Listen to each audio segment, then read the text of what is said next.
저는 부분에서 민수기 토라포션 5738 샬라우 보내어라는 그런 뜻인데 이 민수기 13장 이사람입니다. 시작. 사람을 보내어 이스라엘 자손에게 주는 가나안 땅을 전파하여 그들의 조상의 각 지파 중에서 지휘하는 자 속사하시니 되느라.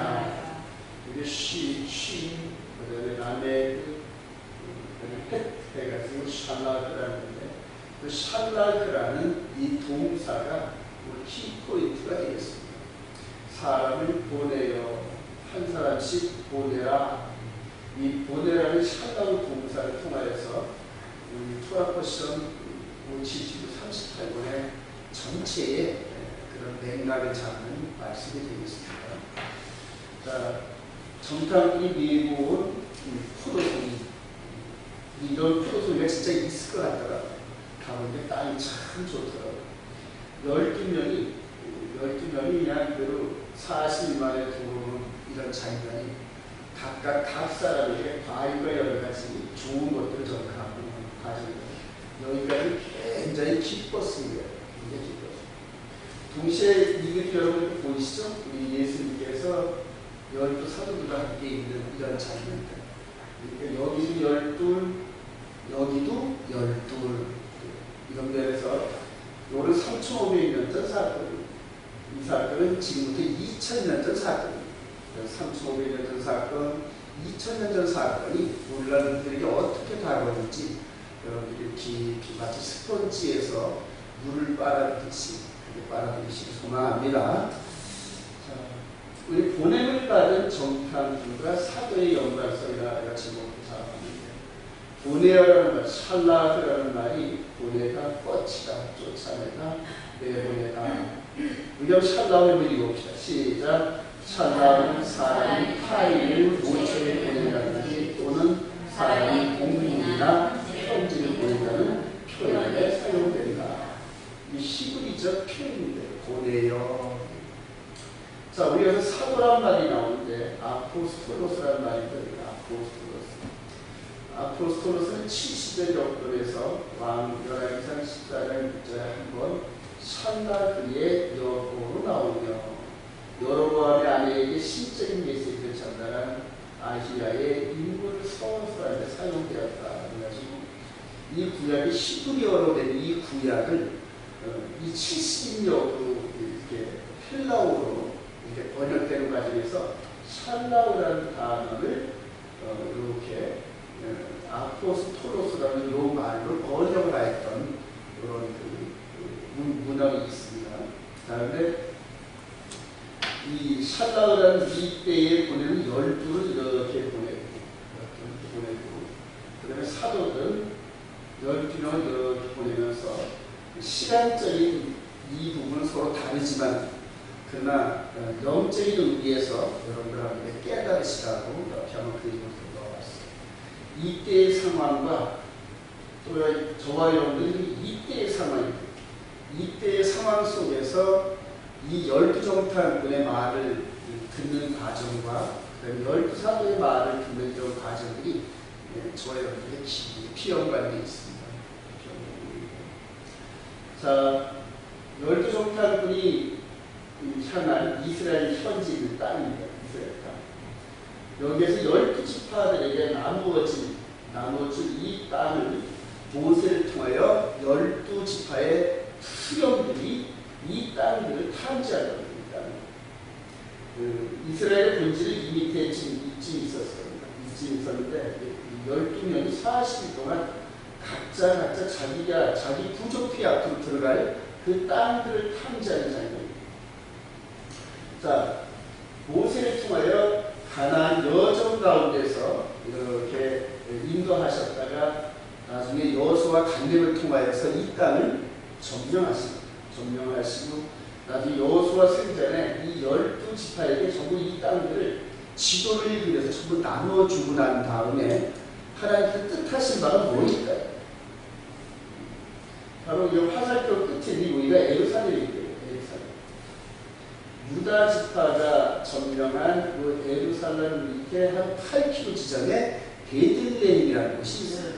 그래서 이 유다 지파가 점령한 이 지역을 헤브론이다 이렇게 이름을 하는데, 나중에 갈렙을 통하여서 이 중심 셀타가 유다 지파의 회복이 됩니다.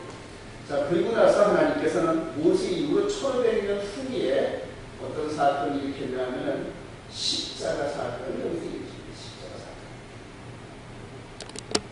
십자가 사건을 일으키시기 위해서 12지파로 하여금 이 땅을 점령케 하시는데, 잠깐만 여담으로 나올까요?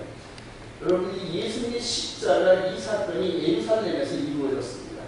근데 이 사건은 창세기 3장 15절에서 여자의 후손이 발뒤꿈치 상하는 이 사건들을 예고하셨는데, 그렇게 예고하신 그 일을 성취시킨 땅이 어디다? 예루살렘이라고. 이 문헌상으로는 뭐 확인되고 성경에서는 100% 말은 안 하지만 이 예루살렘이 어떤 땅일까요?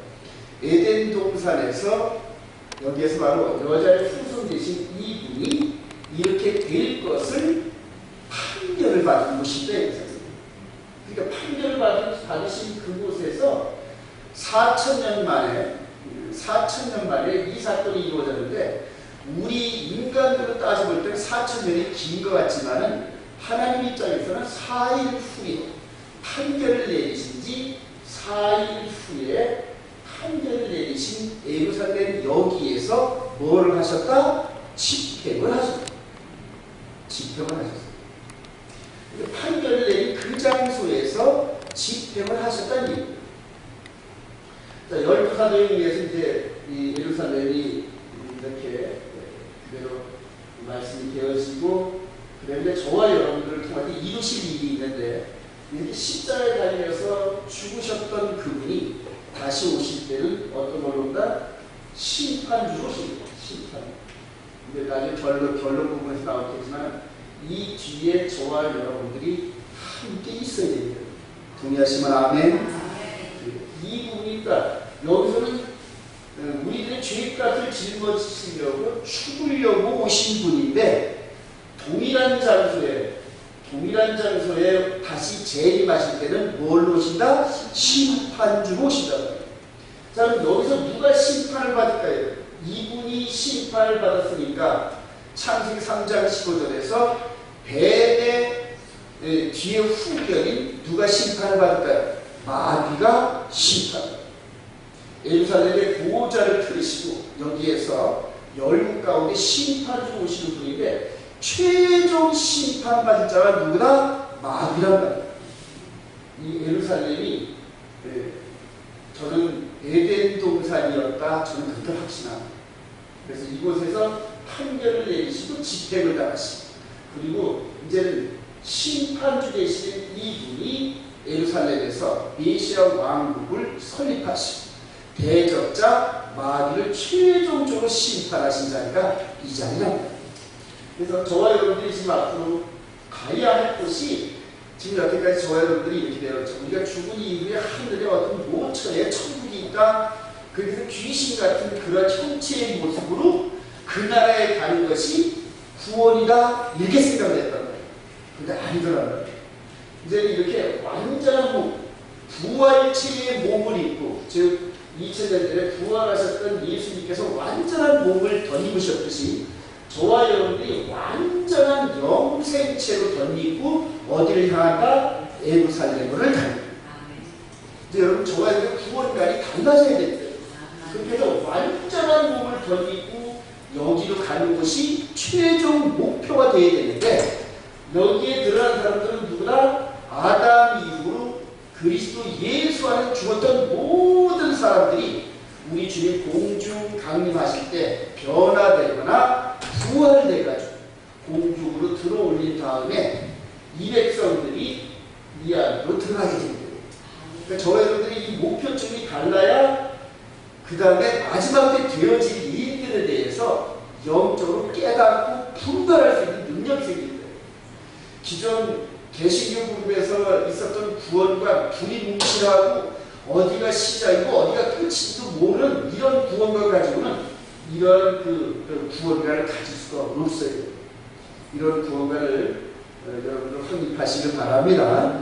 자, 그렇게 해서 이제 요 3,500년들이 있었던 오늘의 말씀의 이 포커스는 이 십자가를 향하는 거다.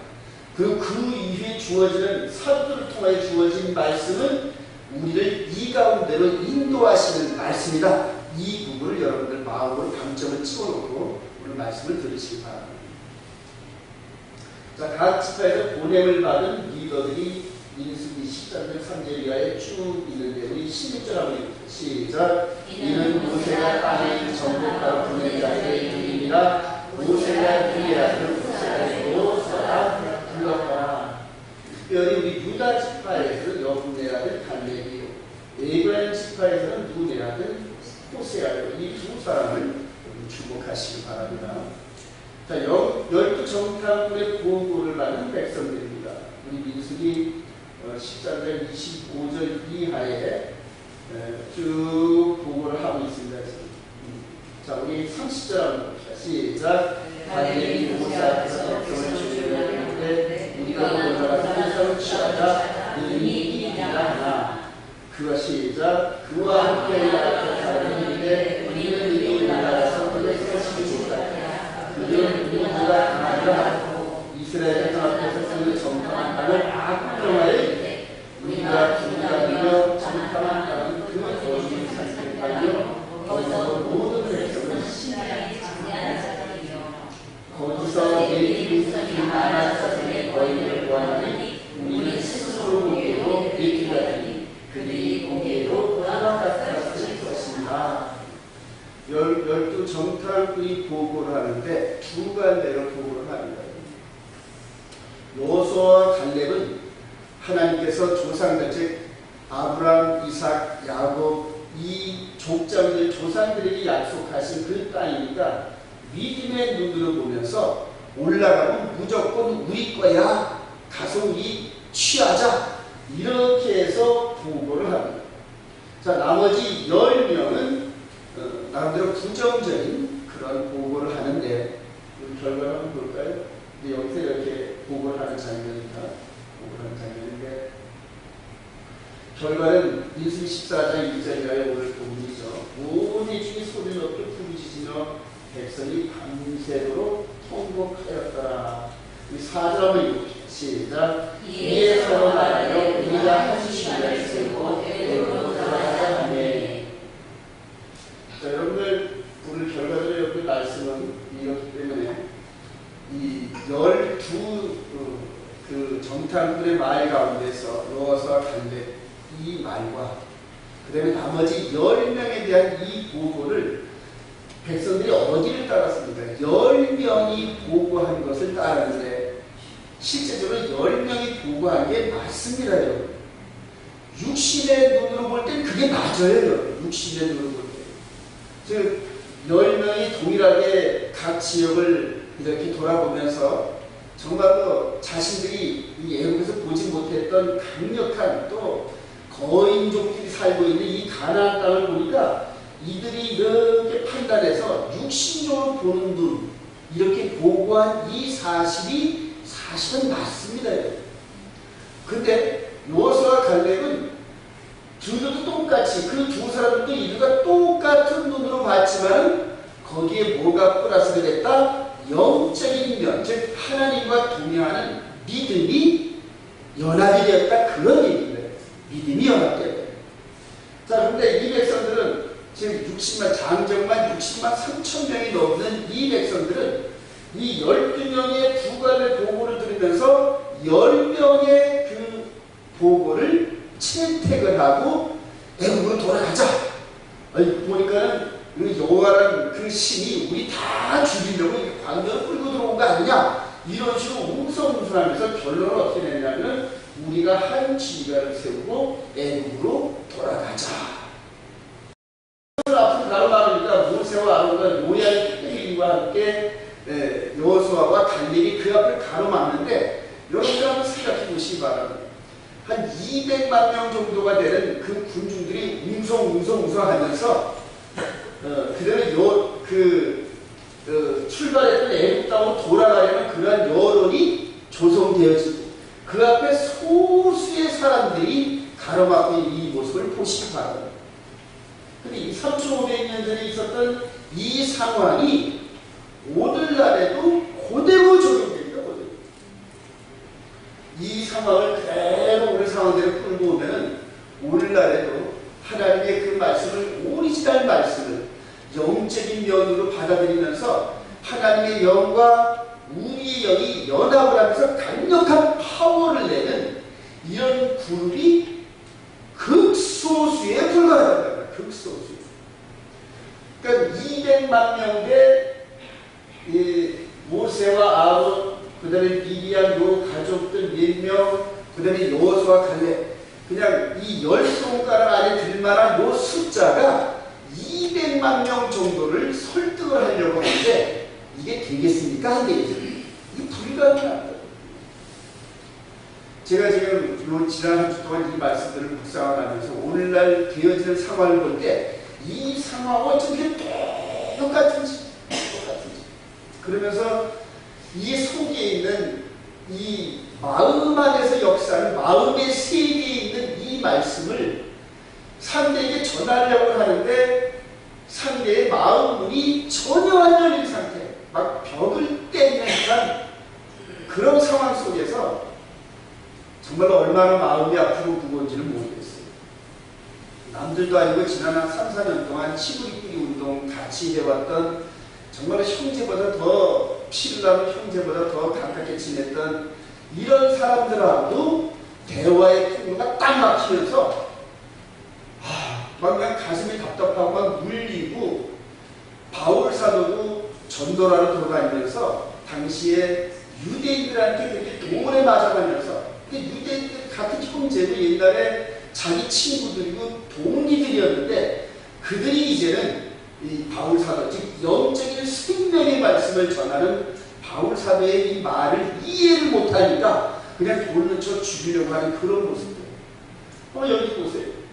이 두 명은 영적인 눈으로 바라보면서 보고를 했는데 육적인 눈으로 바라본 다수에 의해서 돌을 맞아 죽을 그런 상황이에요.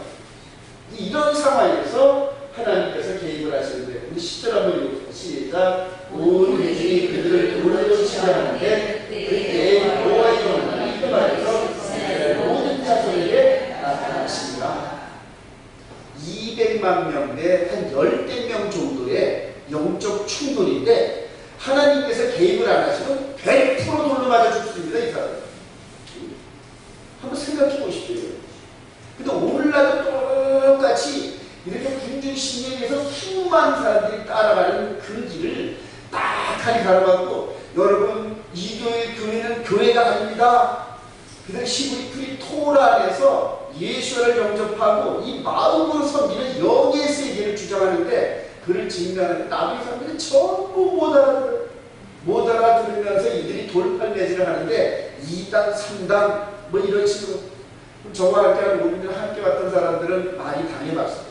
친구들한테 말도 못하고 우리 교회 한번 가자. 어떤 교회인데 샤밧을 지키는 거야. 그거 안식교 아니야? 신천지 아니야? 별의별 소리 다 들어가면서 그러니까 여러분 이 입이 안 떨어지잖아요. 우리 교회 가자는 말에 입이 안 떨어져. 입이 안 떨어져. 저도 이 약한 배와 같은 사람들 많은 사람들이 있는데 취소할 것은 많은 것 같은데 접근을 하려니까 어디서부터 접근을 해야 될지 도대체 방법이 없어. 방법이. 이들이 여호수아 갈렙과 함께 이 한 10대 명이 200만 명 되는 이 사람들에게 설득을 하는데 방법이 없다. 하나님 개입하신 방법 외에는 없습니다. 신적인 능력 나타나는 방법 외에는 없습니다. 이 사건이 한 700~800년 후에 갈멜산에서도 동일하게 이 사건이 벌어지죠. 여러분. 850년에 이 바알과 아세라 선자가 그냥 휘황찬란한 가운데서 나타나가지고 온갖 화려함으로 나타나는데 노숙자 같은 스타일로 누굽니까? 그때는 엘리야 한 사람이 이렇게 나타나가지고 했던 그런 장면들하고 똑같습니다. 하나님께서 심판하시는 장면입니다.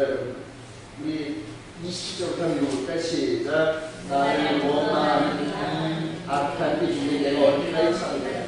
이스라엘은 나의 자녀를 원망한다. 그 원망한 나를 따라가니까 그들이 이를 여호와의 말씀이 내 하나님을 만사라. 너희가 내게 듣기를 내가 너희에게 하나님이 30절 여호와의 아들 갈렙과 그의 아들 여호수아 외에는 내가 내 자녀에게 살자하게 하겠다고 들어가지 못하라. 너희는 그 땅을 정탐한 날씨 40을 눈을 쳐서 그 40년간 너희 지하를 감당했지. 너희는 그때서 내가 시작하면 어떻게 있는지를 알리라 하셨다. 하나님께서 심판하신 겁니다. 3500년 전에 시내 광야에서 백성들이 하는 일들을 쭉 지켜보시고 난 다음에 하늘에서 내려다보신 그분께서 그분 말씀대로 그대로 믿음대로 순종한 소수의 백성들을 보호하시고자 나타나시고 심판하시면서 그들은 너희들이 말한 그대로 내가 듣고 시행하리라. 여러분 성경을 통해 여러분들 결과를 다 알죠? 40년 동안 누리방황하면서 불순종한 세대가 다 죽을 때까지 하나님께서 요즘 말로 이 사막 가운데서 뺑뺑이를 돌립니다. 40년 동안 뺑뺑뺑을 돌고 같은 길을 왔다 갔다 하면서 목적지인 가나안 땅 앞에다 두고 40년을 계속 뺑뺑이 돌습니다. 저들이 말하는 대로 메뚜기처럼 다 죽고 나서 여호수아 갈렙 두 사람 딱 남겨두시고 가나안에 문을 열면서 그대로 요단강을 건너는 이런 장면들을 저와 여러분이 보실 수가 있습니다. 여러분 그대로 저들이 하나님을 대적하고 불순종한 그 날이 아부월 9일이라 이렇게 얘기합니다. 이제 이런 것들을 저와 여러분이 여태까지 몰랐는데 히브리 뿔이 열리면서 이런 날짜까지 전해지더라고요. 따라서 아부월 9일. 아부월이 뭔지 잘 모르지만 이제 7월달, 8월달입니다. 양력으로 치면은 7월달, 8월달인데 유대인들의 가장 비극적인 날이 있다면 바로 아부월 9일이다. 이 날은 유대 역사적으로 수많은 비극이 시작된 날인데 무려 10차례다. 그러면서 그 10차례에 대한 그날따라 기념을 하게 하시면서 이스라엘 백성들에게 하나님께서 저주를 내리신 이런 사건을 한번 보도록 합니다. 이 1번 보니까 읽어보시죠. 시작. 느부갓네살이 이끄는 바벨론 군대가 솔로몬 성전을 파괴했다. 10만 명의 유대인들이 살해당하고 수백만 명이 추방당했다. 주전 586년 아부월 9일날 솔로몬 성전이 함락됐습니다. 자, 그때부터 한 650년 후에 2번 시작. 티투스 장군이 이끄는 로마군이 두 번째 성전관을 무너뜨렸는데 200만 명 이상이 죽고 100만 명 이상이 추방당했다. 주후 70년. 이때도 이 날짜가 아부월 9일날 이렇게 죽임을 당하면서 이스라엘 백성들로 하여금 시내산에서 민수기 14장 이 12정탐꾼의 잘못된 이 보고를 들었고 광야에서 멸망당한 백성들 이들뿐만이 아니라 이스라엘 백성들은 이때만 되면 계속적으로 반복적으로 하나님의 저주의 사건들을 맞이하면서 늘 뇌위에 새기게 하시고 특별히 여러분 볼까요? 우리 9번 8번 봅시다. 독일이 시작. 독일이 러시아의 선선파가 1914년 제2차 발발했다. 이 전쟁은 독일이 준비하여 홀로코스트를 위한 문제를 해왔다. 예루살렘에서 아랍인들이 반란을 시작했고 트레블란카 유대인 강제 수송한 곳인 핀란드 바르샤바 게토로부터 대규모 유대인들의 국외 추방이 시작됐다. 이런 사건들을 이방 출신들이 우리들은 잘 몰랐는데 이제 유대인 목사들을 통하여 역사 속에서 이런 것들이 전부 발췌되면서 하나님께서 이 저주의 날을 늘 기억하시면서 불순종하는 백성들을 하나님께서 처벌하셨다. 이런 것들이 이제 우리에게 나타납니다. 이런 그림으로 나타내었습니다. 주전 586년 느부갓네살 군대에 의해서 예루살렘이 초토화되는 장면. 전부 불타서 아주 뭐 도움에 돌아는 남지 않고 이렇게. 그래서 유다 백성들이 바벨론의 포로를 끌려갔다가 70년 만에 들어오면서 이런 사건. 또 로마의 티토 장군에 의해서 똑같은 사건이 한 650년 만에 동일하게 나타납니다. 그리고 근대사에서 한 70년 전에 그들 독일의 히틀러를 통하여서 홀로코스트 사건이 이런 것들을 저와 여러분들이 예수를 믿고 신학을 공부하면서도 이 유대인들이 당했던 이런 사건들이 뭘 의미하는지 잘 몰랐어요. 근데 저와 여러분들이 이 시그니피케이션 토라 이걸 깨달으면서 저와 여러분들이 예수를 영접한 저와 여러분들이 바로 이스라엘 백성이라는 사실을 깨달으면서 이런 사건들을 이제 반면 교사의 그런 것들로 이렇게 나타납니다. 70년 전에 이 독일군에 의해 가지고 전부 수많은 사람들이 이 죽임을 당했던 이런 사건들이 바로 아구월 9일과 연관이 되어 있다는 말이에요. 3,500년 동안 그런 것들이 계속 이어져 내려오고 있는 장면들을 봅니다. 그래서 잘 안 보이시죠? 여기 이스라엘의 단면인데 그대로 이스라엘은 1월달이 우리나라의 한 3월달쯤으로 이렇게 되는데 그리고 요때가 한 7, 8월달이에요. 7, 8월달 요때만 되면 이스라엘 백성들이 아주 아픈 일이 없는 그런 아주 아픈 달이기도 합니다. 자, 이제 저와 여러분들에게 적용되는 이런 말씀들을 나누려고 합니다. 예수 그리스도의 보냄을 받은 사도들 12명. 1500년의 격차가 있지만 모세를 통하여서 보냄을 받은 12명의 이 잘못된 그대로 이 보고를 받은 백성들이 전부 다 멸망을 당했는데 그런 사건들은 우리 고린도전서 10장에 보면은 말세를 만나 즉 예수 그리스도를 통한 영적인 세계에 적용을 받는 저와 여러분들의 거울로서 교훈으로서 주어진 것이다 이렇게 설명을 합니다. 그리고 오늘 민수기 사건을 통해 있었던 이 사건들은 예수 그리스도를 통하여서 우리들의 사건으로 받아들이는 이런 영적 변화가 없으면 아무런 말씀이 아니에요. 시부이꾸리 토라를 공부하면서 구약의 이 사건들을 시부리어 공부하고 그 사건들을 잘 기억한다 하더라도 바로 이렇게 영적으로 변환되는 이런 것들을 잘 이해를 해야 바로 우리들에게 적용이 될 수가 있는데 우리 마태복음 28장 16절 이하 19절하고 시작. 그러므로 너희는 가서 모든 민족을 제자로 삼아 아버지와 아들과 성령의 이름으로 세례를 내주고 내가 너희에게 분부한 모든 가르쳐 지키게 하라. 볼지어다 내가 세상 끝날까지 너희와 항상 함께 있으리라 하신다. 이게 12 사도들을 보내시면서 1500년 전에 모세가 12명을 보내던 이런 사건들과 연관을 시켜보시기 바랍니다. 이 12 사도들은 한 사람도 실패하지 않고 전부 다 예수 그리스도의 보냄을 받은 즉 사도로서 보냄을 받은 그 사명을 잘 완수했습니다.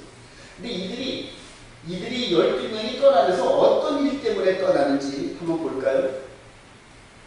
이스라엘의 회복을 위해 예수님이 보내신 12 사도. 우리 사도행전 2.6절 이하를 읽어봅시다. 시작. 그들이 모였을 때 예수 여쭈는데 주께서 이스라엘 나라를 회복하시니 이때이니까 이르시되 때와 시기는 아버지께서 자기의 권한을 쓰니 너희가 알 바 아니 오직 성령이 너희에게 임하시면 너희가 권능을 받고 예루살렘과 온 유대와 사마리아 끝까지 내 제자 하시니라. 이 말씀을 마치시고 그들이 보는 데 올라가서 마시니 그들이 요 장면이 예루살렘 성전산 맞은편에 있는 감람산에서 제자들이 보는 사람들이 올라가시면서 사명을 주시는 그런 장면. 이 밑에는 천사가 왜 우리 꼭대기를 쳐다보고 이 하늘로 올리우심을 받은 이 예수는 올리우심을 받은 그대로 그 모습 그대로 내려오시라. 할렐루야. 이 모습 그대로 이 감람산에 그대로 내려오십니다. 자, 그런데 이분께서 이 12를 보내시면서 성령을 받고 가라. 성령. 이전에 있는 구약의 모세를 통해 받은 이 12정탐꾼은 그때는 성령의 영감을 받지 않았어요. 근데 이 12사도는 이후로 열흘 만에 성령 강림, 오순절날 성령 강림을 받고 성령 충만을 받고 그 다음부터 어떤 세계가 열렸다? 마음 안에 있는 영의 세계가 열렸다. 할렐루야. 이걸 받지 않고는 아무것도 안 되더라고요. 아무것도 안 되더라고요. 저도 목사 안수 받고 그렇게 목회를 하면서 이 마음의 세계가 열린 이 부분이 얼마가 안 됩니다. 이 마음에 있는 내면의 세계에서 이렇게 있었던 이런 일들이 전부 다 우리 마음 안에서 막 역사하면서 이끌어가기 시작하는데 이제는 마음 안에서 하나님 나라가 막 역동적으로 막 움직이고 막 그런 것을 느낄 수가 있어요. 그래서 이 영적인 하나님 나라의 이걸 깨달은 백성들이 그 다음부터 육신의 고통 따위는 아무런 그런 장애가 되지 않았습니다. 오직 이 안에 있는 성령님께서 이끄시는 대로 그냥 죽는 자리에도 그대로 역합니다. 죽는 자리에. 바로 12사도들을 통하여서 이스라엘 나라를 회복하시는 이 정탐꾼으로서 세상을 향하여 파송하는 겁니다. 이 12를 통하여서. 할렐루야. 그리고 이 12를 통하여서 전달받은 그 사람들이 그 다음부터 계속 동일한 마음의 세계가 열려서 그때부터 하나님 나라, 즉 영적으로 통치하시는 하나님 나라의 그 법이 육신의 세계가 아닌 하나님 이 아들 예수와를 영접한 백성들의 마음의 세계에서 하나님 나라의 법으로 말미암는 하나님의 통치 시대가 이루어지기 시작합니다. 이런 그 영적 사실을 깨달은 백성들, 깨달은 주의종들과 함께 연합을 해서 이제 계시록과 이런 것들이 새롭게 해석되지. 천연왕국 같은 이런 부분들이 다시 새롭게 재해석되어야 되는데 이게 마음의 세계로 같이 열려있는 그런 주의종들이 서로 만나기가 쉽지 않다. 잘 기억하시기 바랍니다. 주께서 이스라엘 나라를 회복하시니. 자, 이방의 사도로 보내받은 바울의 고난이 특별하게 우리에게 다가옵니다.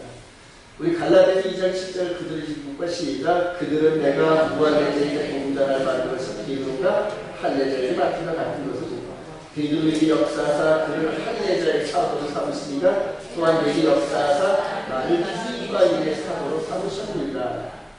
이 부분은 제가 따로 한번 특별한 시간을 가지고 한번 재해석하도록 하겠습니다. 12사도는 할례자에게, 즉 이스라엘 12지파에게 보냅니다. 자, 그리고 이제 이방인의 사도로 이 바울 사도가 선택이 되어져 가지고 이렇게 보냄을 받아서 12 플러스 알파 이렇게 해가지고 이제는 이스라엘 나라를 회복하는 사명을 가지고 이들을 보내는데, 자, 우리 사도행 14장 19절 이하의 바울 사도의 그 고난입니다. 그들이 돌로 바울을 쳐서 죽은 줄로 알고 시위대로 끌어내치니라.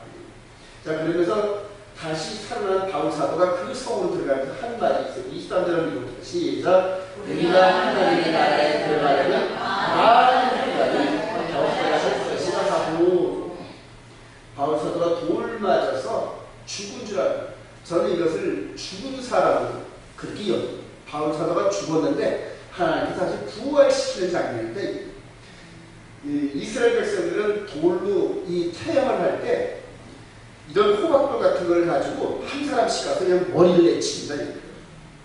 그 치는 장면을 이런 걸 봤는데, 어떤 이 모세의 율법을 지금도 순종하는 나라에 보면은 사람을 반 이상을 땅에다 묻어놓고 그 위에 있는 호박돌 같은 걸로 머리부터 쳐서 가지고 죽입니다. 자, 당시에 그 초대교회 시절의 태형도 그랬습니다. 그래서 한 20-30년이 이 순번제로 돌아가면서 한 사람씩 때려가면서 이렇게 돌로 치는데, 바울 사도도 그런 태형을 받는 겁니다. 즉 성전 모독죄라 해가지고 바울 사도가 스데반 집사에게 행했던 그러한 방법 그대로 자기가 그대로 당한 거예요. 그 그러나 성 안에서 이렇게 돌로 쳐 죽여가지고 이놈 죽었네. 그리고 질질 끌어다 성 밖에다 버린 거거든요. 그래서 저는 이거 죽었다 생각해요. 그런데 이런 아들이 툭툭 털고 이런. 그러니까 하나님께서 성령으로 다시 부활을 시킨 걸로 저는 확신을 하는데, 이 사건이 계시록 11장에 두 증인이 돌 맞아 죽고 난 다음에 3일 반 동안 시신으로 있다가 하나님께서 다시 생기를 불러서 부활을 시켜서 어디를 끌어올라가? 하늘로 쫙 끌어올라가는 게 나오는데, 저는 그것을 요즘에서야 문자적으로 이루어질 것이라 저는 확신합니다. 앞으로 예루살렘에서 이렇게 복음을 증거하다가 믿음의 선진들이 당했던 그 일들을 그대로 당한 일들이 있을 거예요. 바울사도 한 얘기, 우리가 하나님의 나라에 들어가려면 많은 환난을 겪어야 할 것인가? 하나님 나라 들어가는 게 이렇게 녹록지 않아요. 이 육신의 정욕과 이 세계적인 안목적 이 육신을 그대로 포기할 정도까지 우리가 믿음이 강하지 않고는 결코 하나님 나라에 못 들어가는데, 여태까지 저와 여러분들이 갖고 있는 구원과 오직 믿음으로, 즉 예수 한번 믿으면 입술로 고백하면은 아 여러분 구원받았습니다, 이런 구원론은 버리시기 바랍니다. 자, 진정한 정당꾼인 바울사도가 그들이 그리스도 일꾼이라는 그들이 누구냐면 여기 20절이 유대인들인데, 요즘에 제가 이 유다이즘 같은 동력자들이 유다이즘에 빠진 것을 보면서 한 5, 6개월 정도 고민하고 성경 연구하다가 초대교회는 유다이즘과의 싸움인 것을 알았습니다. 그러니까 당시에 이 로마 전역을 덮고 있었던 이 유다이즘, 유대인들의 그 강력한 그런 장로들의 유전, 그 다음에 아까도 우리가 말씀드린 10명과 함께 이스라엘 백성들이 정말 10명의 편에 서, 그리고 2명과 함께 소수가 섰던 것처럼 당시에, 주님 때 당시에도 잘못된 유다이즘이 로마시 전체의 믿음 세계를 덮고 있었습니다. 근데 소수의 12사도와 바울사도와 소수의 사람들이 이 영적인 복음을 깨닫고 그 말씀을 증거하는데 필수적으로 따라가는 게 뭐냐면, 성전 제사가 이제는 폐하여졌다, 모세의 율법이 이제는 폐하여졌다, 육신의 한계는 폐하여졌다, 이거를 증거할 수밖에 없더라고요. 왜냐하면 그것이 껍데기였고 이제는 속에 있는 이 영의 세계에서의 영혼의 구원이라는 과정을 소수의 사람들이 깨닫는 거예요. 소수의 사람들. 그거를 증거하려다 보니까 당시에 수많은 사람들이 따라갔던 이 성전의 제사법이라든가 모세의 율법 체계를 부인할 수밖에 없는데, 당시를 지배하고 있었던 모세의 율법 체계 안에 있었던 이 유대인들이 그런 말을 하는 바울 사도를 그냥 내주면 안 됩니다. 그렇게 따라다니면서 찾아다니면서 죽이려 해요. 당시 고린도후서 11장 23절 고난받은 얘기합니다. 시작. 그들이 그리스도이냐 정신없는 말을 하느냐, 나는 모르라. 내가 수고를 넘치도록 하고 옥에 갇히고도 더 많이 하고 매도 소심하고 여러 번 죽을 뻔하였으니, 유대인에게 40에서 하나 당한 데를 5번 말했습니다. 3번 폐장을 받고 1번 돌로 맞고 3번 파손하고 20주일에 긴 바다에서 지냈으며.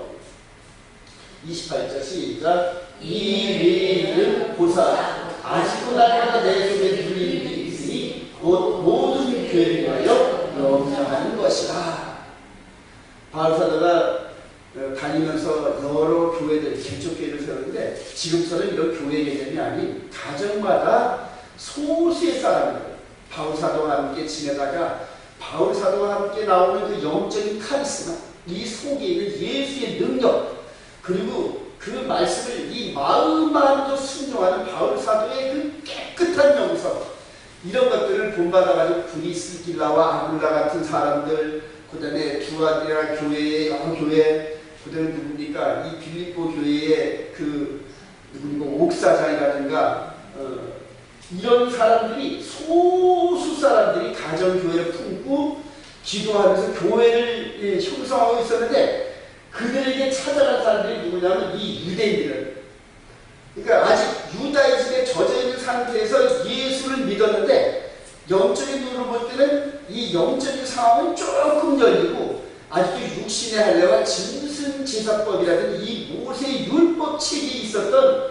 이런 유대인들이 바울 사도가 개척한 교회마다 따라다니면서 그 교회에 찾아가가지고 갈라디아에서 있었던 이런 일들을 재현시킨 겁니다.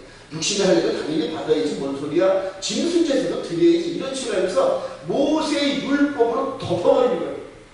그러니까 바울 사도는 여기저기 다니면서 이 영적인 이 법을 세우고 그렇게 교회를 세우는데 이들이 다시 유대인들의 괴계에 넘어간다는 소리를 계속 들려오는 거예요. 아직 갈라디아 교회는 아이고 그거 저 바울 사도는 사도도 아니라니까 이런 식으로 해가지고 완전히 바울 사도를 배척하는 이런 일들이 많이 있었습니다. 그러면서 이 영적으로 바울 사도가 그 교회들을 성도들을 위해서 기도하면서 하나님 저들이 말씀을 받은 순결한 그 말씀을 이들에게 미혹돼서 넘어가지 않게끔 해달라고 기도를 많이 하는 이런 가운데서 막 영적으로 눌리는 이런 체험을 하고 있더라고요.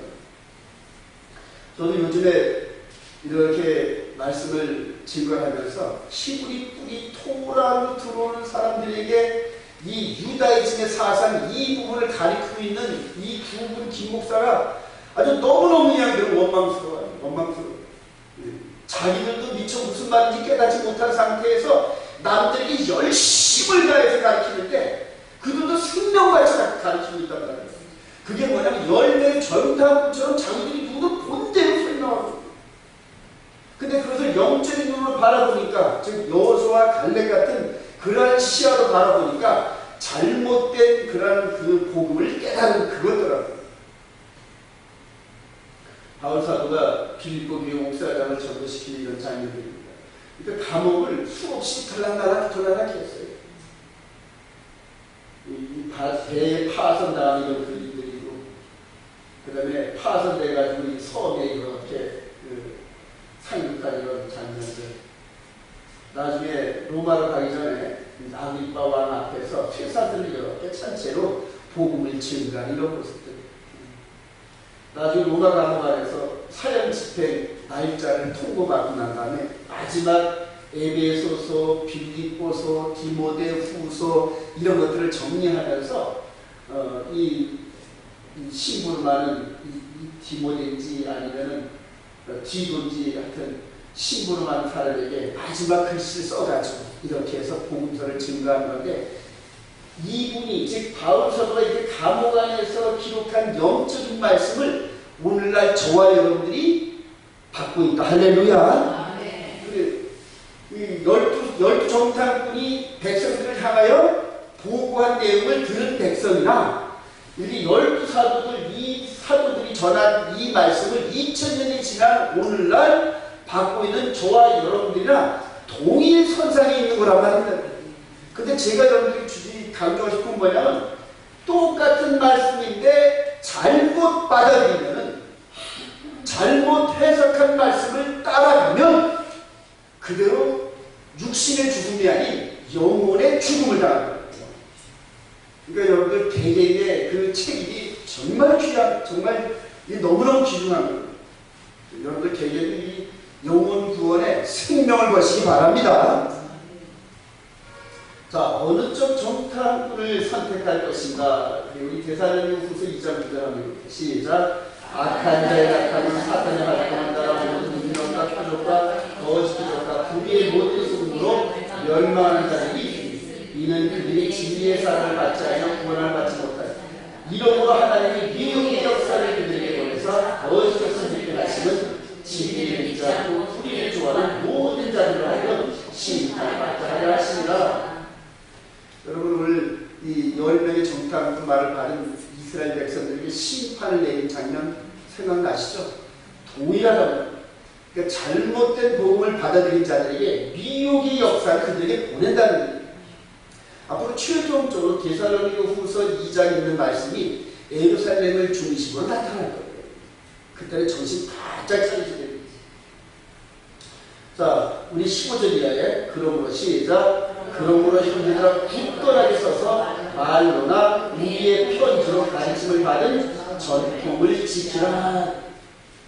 여러분 바울 사도가 전해준 이 전통, 이 골로새에서 여기에 잘 나와 있는데 월삭, 절기, 안식일, 먹고 마시는 이런 것들을 통하여서 지키면서 마음 안에서 우러나오는 이 영적 세계의 순종을 골로새서나 빌립보서에 잘 설명을 해놨습니다.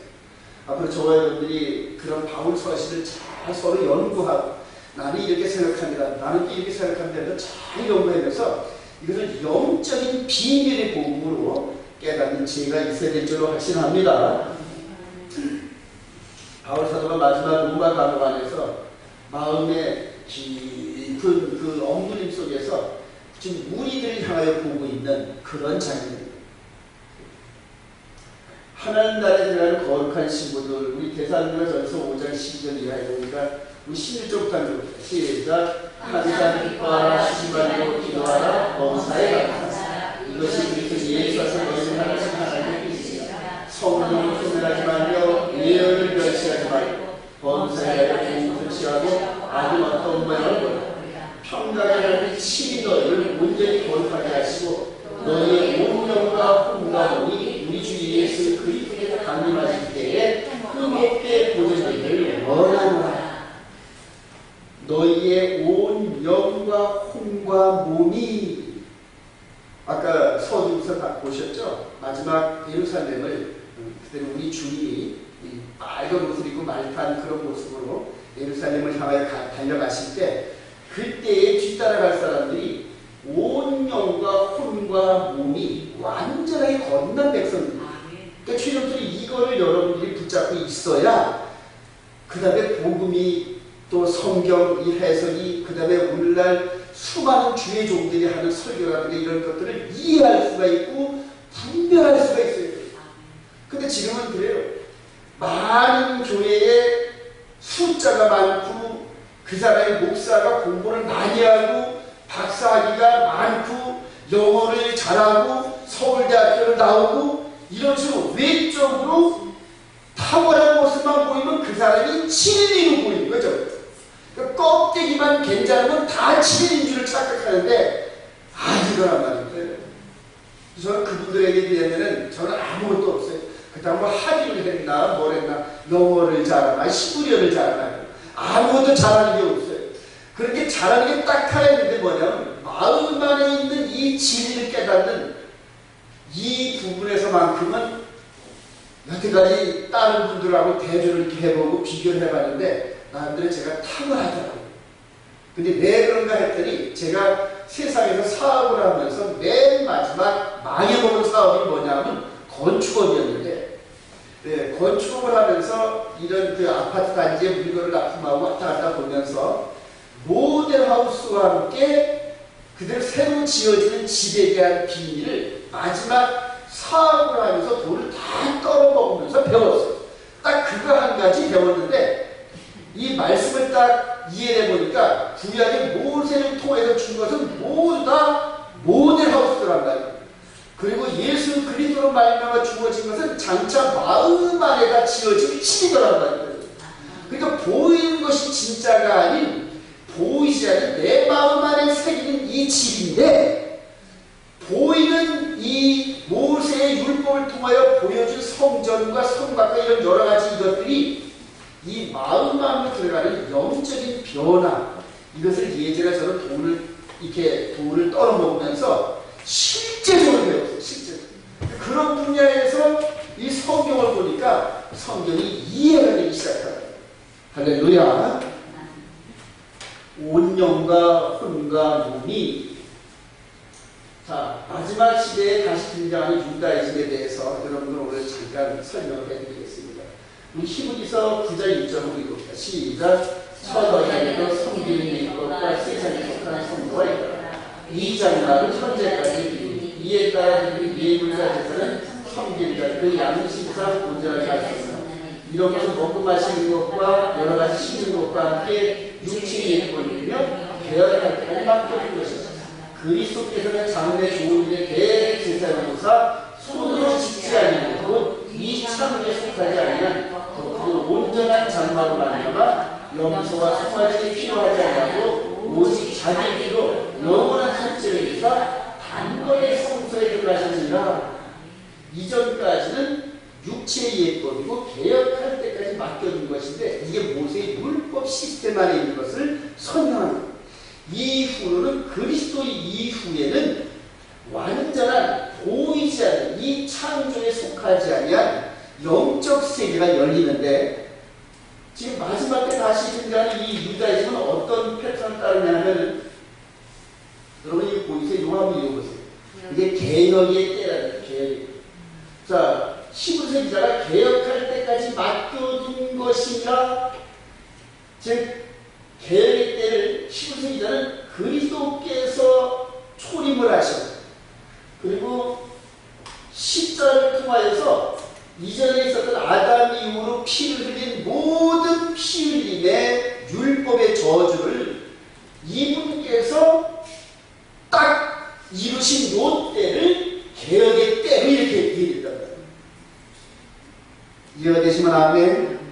히브리서 기자가 그리스도께서는 즉 이전에는 보이는 육신의 예법이었는데 예수 그리스도로 말미암아 십자가에 죽으시고 부활함을 통하여 영적인 세계가 열리는 즉 트랜스포메이션 개혁의 때가 시작됐다 이렇게 얘기한다. 근데 지금 마지막 때 나타나는 유다이즘은 올람 하바, 올람 하세 이런 우리가 잘 알지 못하는 히브리 말을 쓰는데 별거 아니에요. 올람 하바는 카밍 월드 오고 있는 세상을 얘기하는 거예요. 그 다음에 올람 하세는 디스 월 지금 우리가 살고 있는 이 세상을 얘기하는 건데 히브리 관점으로 7,000년의 역사를 이 올람 하제로 보고 있습니다. 그래서 7,000년 이후로는 완전한 계시록 21장 이후의 세계가 열리는데 이들은 이 아담 이후로 피 흘리면서 이 모세의 율법과 이런 것들이 올람 하바가 끝나는 올람 하바가 오는 올람 하세가 끝나는 7,000년의 역사까지 함께 간다 이런 패턴을 갖고 있단 말이에요. 그러니까 메시아의 초림의 십자가 이 완성된 이 부분 외에도 여기에서도 그러니까 히브리서 기자는 여기에서 모세의 피 흘림의 율법 체제는 여기로 끝이 난 거다 이렇게 설명을 하고 있는데 마지막 때 나타나는 유다이즘은 아니다. 모세의 율법은 토라이기 때문에 토라는 진리이기 때문에 역사의 끝자락까지 함께 간다. 그래서 예수님의 보혈의 피도 인정하고 모세를 통한 이 육신의 예법도 인정하는 이런 시스템이다. 그러니까 저는 맨 처음 이걸 잘 몰랐었어요. 잘 몰랐는데 계속 연구하고 저들의 말들을 계속 들어보니까 예수를 인정을 하면서도 모세의 율법이 7,000년의 역사까지 계속 간다 이렇게 주장을 한다. 그러니까 여기에서 일반 개슈리 목사들의 일반 그 성도들이 히브리 뿌리를 잘 보는 사람들이 다 넘어가요. 다 넘어가요. 지금 마지막 때 히브리 뿌리 토라가 열리면서 이들의 주장이 책이 한 90% 이상이 넘어요. 전부 다. 그러니까 책을 펼쳐보면은 전부 다 이런 주장을 하는 유다이즘에 젖어있는 즉 초대교회 때 예수도 믿고 그 다음에 모세의 율법 따라 할례도 해야 되고 짐승 제사도 드려야 된다는 이런 관점이 마지막 때도 함께 살아가지고 이렇게 주장을 하는데 여러분들 이 연의 예법에서 예수 그리스도로 말미암아 마음의 세계에 열면은 그 다음에 모세의 율법의 짐승인 체제라든지 이런 것들이 전부 꺼려지게 됩니다. 꺼려지게. 즉 이 연의 예법, 예수를 영접하고 연의 예법 안에 들어간 사람들은 이전에 있었던 모세의 율법에 의해 흘렸던 육신의 할례라든가 이 짐승의 피제사가 영적인 감각으로 꺼려지는 것을 팍 느껴집니다. 근데 이것을 못 느낀 사람들은 지식이나 학식적으로 연구한 사람들은 이게 안 느껴진단 말입니다. 연의 예법이. 그러면서 합격한다는 거예요. 그래서 이 마지막 때 나타날 이 가장 큰 비용의 세력이 예수를 영접하면서도 토라는 역사 끝까지 간다는 이런 유다이즘을 통하여서 마지막 나타날 터인데 그게 어느 시대와 똑같다? 민수기 14장에서 10명의 정탐꾼과 함께 이스라엘 백성들이 전부 그 뒤에 섰던 것처럼 똑같은 현상이 벌어지더라고요. 이것 때문에 제 마음이 이것을 눌려가지고 하나님 이걸 어떻게 하면 좋습니까? 도대체 어떻게 어떻게 해결하란 말입니까? 즉 여호수아 갈렙이 답답해가지고 이 속에 있는 내 눈으로 보는 이것을 마음으로 연합해서 예수, 그러니까 하나님의 능력과 함께 이 백성들에게 전해주고 싶은데 그럴 방법으로, 그러니까 이게 가슴만 치는 거예요. 가슴만 치는 거예요. 누가? 여호수아 갈렙이 그랬다. 2000년 전에 누가 그랬다? 바울 사도가 그랬다. 바울 사도가 당시에 전부 온 세상을 덮고 있는 유다이즘을 뚫고 나가면서 이 영예법을 증명하고 설명하고 교회를 세우는데, 그 교회들이 바울 사도만 조금 눈만 돌리고 나면 또 유다이즘에 넘어져가지고 이 바울 사도가 전해준 이 복음의 여기에서 넘어져가지고 지금도 마찬가지예요. 그래서 제가 인터넷이나 이런 데서 올리면서 계속 이런 글들을 올리는데, 근데 이런 것들을 히브리 뿌리 안에 들어오지 못한 사람들은 무슨 말인지 알아듣지도 못하는 거예요. 앞으로 이런 것들 계획 여러분과 함께 나누기를 원하는 거예요. 자, 이 계획 때는 이 히브리서 기자를 개혁할 때까지 맡겨둔 것이라, 즉 예수님께서 십자가에 죽으시고 부활하면서 계획의 때가 시작됐다. 할렐루야. 여기가 아닙니다. 3000년 후가 아니라 여기서부터 시작됐답니다. 계획의 때가. 자, 그리고 모든 피 흘림의 율법을 이분의 십자가로 완성하였다. 할렐루야. 여러분 이 관점만 정확히 이해를 하면서 이후로 되어지는 모든 것들은 예수 그리스도로 말미암는 영적인 세계가 열려야 되는데, 영적인 세계가 이분을 통해 한 열리를 소망합니다. 이게 너무너무 중요한 그림입니다. 주님이 이끄신 대로 순종하는 백성들입니다. 계시록 14장 1절이야 14장 4절인데 볼까요? 우리 4절이야. 시작. 이 사람들은 여자와 더불어 더럽히지 아니하고 순결하리라. 어린 양이 어디로 인도하는지 따라가는 자며. 어린 양이 어디로든지 인도하고 따라가는 자며. 바울 사도가 그대로 죽을 때까지 누굴 따라갔다? 성령이 인도함 따라. 할렐루야. 바로 예수 그리스도께서 이제는 우리 안에 성령님으로 임재하셔서, 영으로 임재하셔서 우리를 말씀을 통해 이끌어 가시는데, 앞으로 저와 여러분들이 어디로 인도하든지 그게 대략적으로 그대로 우리 육신으로 가기 싫은 그런 길들로 인도를 하시는 성령님께서. 이 마음 안에 말씀을 기록하신 성령님이 인도함 따라 순종하시는 저와 여러분 되시길 바랍니다. 그 입에 거짓말이 없고 흠이 없는 자들이라. 14만 4천이 짐승의 표를 이기는 이런 백성들인데, 이렇게 아름다운 모습으로 우리가 영적인 이러한 그 영적 담장을 하는 것은 뒤로 하고, 언제 짐승의 표가 오는지 짐승의 표가 뭔지 이런 것만 그렇게 하려고 애쓸 수 있어요. 그건 아무 때나 와도 상관없어요. 이렇게 준비된 자들에게는 전혀 관계가 없다. 할렐루야. 다시 한번 여러분들이 이 그림 보여드립니다. 저와 여러분들이 요구하는 게 이겁니다. 하나님께서 마지막 예루살렘에 들어가서 우리 주님과 함께 들어갈 백성들은 이 무덤 안에 들어가서 이 육신과 함께 무덤 안에 흙에 묻혀져 가지고 흙과 똑같은 이 육신, 이거는 다 흙과 동화돼 가지고 없어. 그리고 우리 영이 이렇게 쏙 빠져나오는 순간에 고린도후서 5장 1절에 하나님께서 손으로 짓지 않은 집, 영생체로 우리 영을 그대로 옮겨주셔요.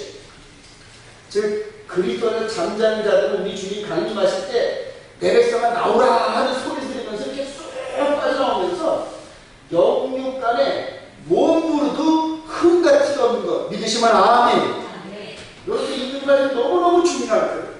이 정도로 깨끗해야 되는데, 이렇게 첫째 부활에 동참할 수 있는 사람들은 육신의 삶을 살 동안에 영이, 저와 여러분들이 영이 그리스도의 본연을 날마다 씻김받으면서 계명 안에서 우리 주님과 맺은 언약이 계명이라고, 우리 마음판에 기록되진 계명의 말씀을 비추어서 흠도 티가 없는 삶을 살려고 몸부림치는 백성. 저와 여러분들이 마음만으로도 십계명을 어겼을 때 저녁에 죽으시기 전에 무릎 꿇고 깨달으면서, 오늘도 주님 제가 본의 아니게 연약해서 하나님의 말씀을 어겼나이다 그러면서 막 가슴을 치면서 막 그렇게 애통하는 그 정도의 거룩한 삶을 매일매일 살아가는 사람들, 그런 사람들이 마지막 숨을 거둘 때 영적으로 흠도 튀어나오는 모습으로 그리스도 안에서 잠잠합니다. 할렐루야. 그러면서 우리 주님께서 당신의 백성들을 전부 품을 때 이렇게 자신도 모르게끔 마치 번데기에서 나방으로 이렇게 변화되듯이 우리가 완전한 영적인 존재로 영육간의 몸으로도 이렇게 부활되는 걸 믿으시기 바랍니다. 이 백성들을 데리고 예루살렘 가는 거예요. 전부 다 살아있는 사람들이 주머니 사고 호련히 변화해서 우리 주님의 혼인잔치 자리로 쫙, 이게 데살로니가 전서 4장에 그랬잖아요. 우리 바울 사도가 이 안에 동참하는, 이 안에 동참하는 사람들은 아담 이후로 그리스도 안에서 잠자는 자들과 아마 저와 여러분들이 살아서 변화돼가지고 이렇게 올라가는 이런 장면들, 이 장면 안에 저와 여러분들이 있기를 소망합니다. 그리고 그 백성들이 이분을 통하여 이분이 이끄신 대로 어디든지 가요. 근데 가는 데가 어디겠어요? 뭐 보나마나 이한 대로 이스라엘 회복하시는 예수 그리스도. 자, 우리 계시록 19장 11절 한번 읽어봅시다. 시작. 또 내가 하늘에 열린 것을 보니 보라, 병마와 도적한 자가 있으니 그 이름은 출신과 진시다. 그가 공의로 심판을 싸우더라. 그 눈은 불꽃 같고 그 머리에 만관들이 있고 또 자기밖에 안 나왔고 또 그가 피쁜 옷을 입었는데 그 이름은 하나님의 말씀이라 칭하자. 하늘에 있는 그들이 쉬고 깨끗한 수박 옷을 입고 백마를 걸어 불을 따르더라. 근데 이것이 스가랴서 14장 1절 이하에 나타나는데 여호와의 날이 이르리라 이렇게 설명을 하고 우리 4절 이하로 시작. 그날에 그의 날이 예루살렘과 곧 동쪽 감람산에 서실 것이요 감람산의 그 한가운데가 동서로 갈라져 매우 큰 골짜기가 되었습니다. 산 절반은 북으로 절반은 남으로 그 산 골짜기는 최후 장면이 우리 주님 오시기 한 400년 전에 스가랴 선지자를 통해 이렇게 예고되어졌어요. 그리고 그렇게 예고되어진 대로 계시록이 이렇게 해서 준비가 되어져 가는데 저와 여러분들을 지금 준비를 시키는 겁니다. 이렇게 해서 준비된 그 백성들을 이렇게 이끌고 마지막 예루살렘으로 향하는 이 그림인데 이게 마지막 역사를 장식한 대의를 장식한 이 그림의 모습인데 여기에 사는 사람과 여기에 사는 사람은 외적으로 똑같은 모습일지 몰라도 그러나 집에 있어는 하늘과 땅 사이. 저와 여러분들이 이 안에 있기를 소망합니다. 이 안에 있기를 소망하는 사람들은 이 안에 말씀으로 비춰서 죄가 없게끔 하려고 얼마나 몸부림치는지 몰라요. 근데 이렇게 몸부림치면서 영의 세계가 성경의 충만함을 덧입고 그리스도의 장성한 분량에 이른 사람들만이 이 계시록의 마지막 부분들이 막 깨달아지기 시작합니다. 그렇지 않은 사람들은 땅의 것을 바라보고는 절대 안 돼요. 이렇게 말씀대로 순종한 사람들에게 계시록 마지막 부분이 열려지면서 그들의 입을 통하여서 증거가 될 터인데 오늘 12정탐꾼 중에서 2정탐꾼은 똑같은 것을 봤지만은 영적인 사실을 증거하고 할렐루야. 나머지 10명은 육신으로 보이는 것 외에는 증거를 못한단 말이에요. 이 땅에 지금 있는 수많은 주의종들 중에서 땅의 것을 볼 수밖에 없으니까 저거 땅에서 먹고 잘 살고 땅에서 승리하고 땅에서 잘 되는 이런 것만 자꾸 포커스가 맞춰지는데 그들의 눈에는 그것밖에 안 보인단 말이에요.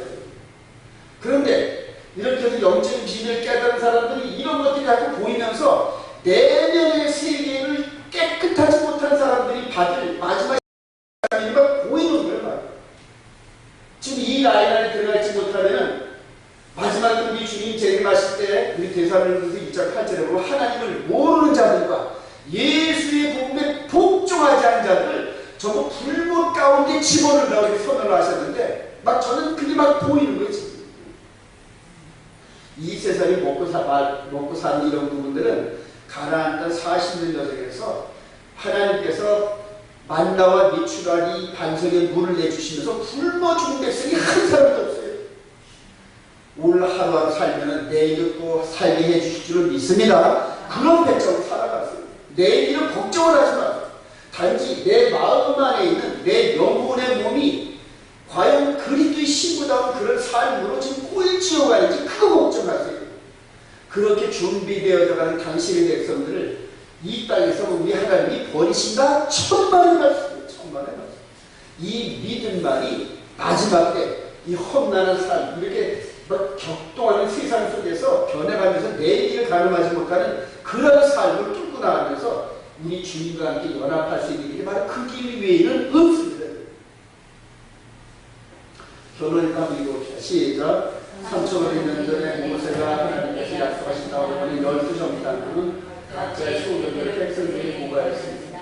그리고 이제 보고를 받은 백성들이 선택한 대로 그 결과가 나타났습니다. 이제 우리는 그 예수 그리스도가 보내신 12사도의 보고 세상의 거짓 선자들이 말하는 것들 중에 어느 것을 선택할 것인가 선택이 되는 말씀대로 순종하다가 공양받은 사도들의 말을 따라갈 것인가 아니면 세상의 편안을 추구하면서도 하나님 나라 들어가는데 지장이 없다는 말을 믿을 것인가 또한 성령의 인도하심을 저버린 성경 해석을 쫓아서 주님의 보혈을 예배할 것인가 선택의 필요에 있다고 봅니다. 오늘의 선택이 영원한 삶의 길이 되시를 주님의 이름으로 축원드립니다. 기도하십시오.